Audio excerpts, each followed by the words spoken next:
Hello, everyone. Today is Thursday, December 30th, 2021.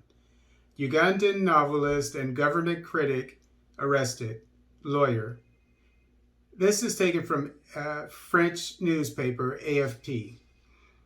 A prominent Ugandan novelist and government critic has been arrested in Kampala, his lawyer said Wednesday, prompting calls by rights activists for his release. Armed men claiming to be from the Uganda police force broke into Kakwenza Rukirbashaji's home on Tuesday, his lawyer Aaron Kiza said, adding that he had been on the telephone to his client at the time.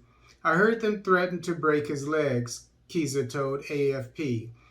An outspoken critic of President Yoweri Museveni's government, I'll try to do better this time, Rukira Bashi Haja, won acclaim for his 2020 satirical novel, The Greedy Barbarian, which describes high-level corruption in a fictional country.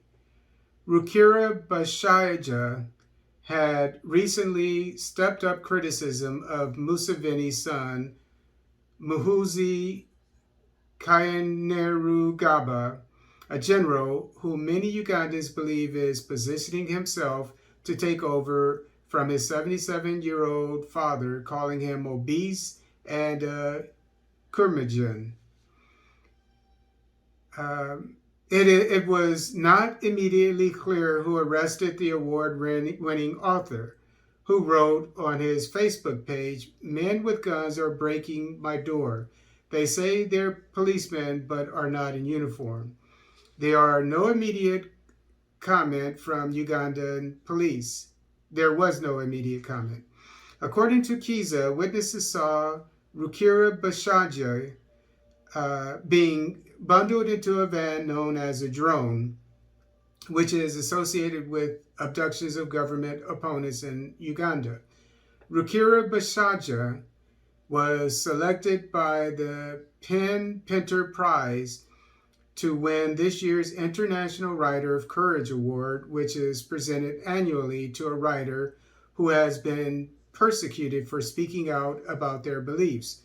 Rukira Bashaja has been repeatedly arrested after The Greedy Barbarian was published and said he was tortured while being interrogated about his work by military intelligence. At that time, he was accused of breaching COVID-19 social distancing regulations, inciting violence, and promoting sectarianism. The writer described his time in detention as inhumane and degrading in his most recent book, Banana Republic, where writing is treasonous. Earlier this month, the United States placed sanctions on the head of Uganda's military intelligence unit, Abel Kandiho, accused him of leading interrogations of detained individuals targeted for their political views. Uganda has suffered a series of crackdowns aimed at stamping out dissent, with journalists attacked, lawyers jailed, election monitors prosecuted, and opposition leaders violently muzzled.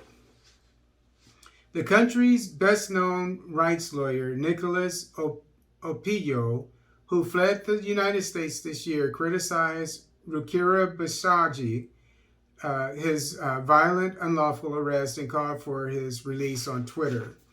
And it should be noted that it's clear that the West is behind this young man, this critic. That's not to say that he's not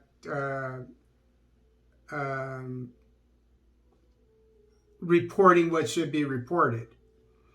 But I have concerns when the West is supporting the opposition or someone who is criticizing the government of a strong African leader. And from what I see in Museveni, he's a strong African leader. He's by no means perfect. He doesn't have a perfect past, but he seems to be doing some great things for his country. And he seems to be an independent thinker. More to learn about about this African leader. But this is not the first time that the West has been behind one of his critics. Bobby Wine, who is an opposition leader, he claims, and it's probably true, that he was tortured by the police, etc. But by the same token, he spent time in the United States. So, and you might say, well, why are you an American and you're criticizing your country? I'm just saying, the United States doesn't have a good track record when it comes to Africa. You know, because with all of its wherewithal, if it wanted to do good by Africa, there wouldn't be kids in the mines of the DRC working for pennies, if that, like slaves. And while people are driving electric vehicles that are powered by the minerals that they dig up, and sometimes die digging up or get injured digging up. The US and the rest of the world know this, but they're doing nothing about it. So that's why I'm criticizing anybody that is critical of a strong African leader, but is going to the United States, rubbing elbows with the powers that be there, like the leader of the TPLF. His family is there, and he's starting a war in Ethiopia. So these people, you know, as the saying goes, you can judge a bird by the company she keeps. So that's what I always look for. Who do these people associate with? And that'll tell you a lot about them. So I'm not so sure about this. Let me see if I can get his name right. Kakwenza Rukira Rukira Bashaji. Rukira Bashaja. I'll get it right one day if he's still around.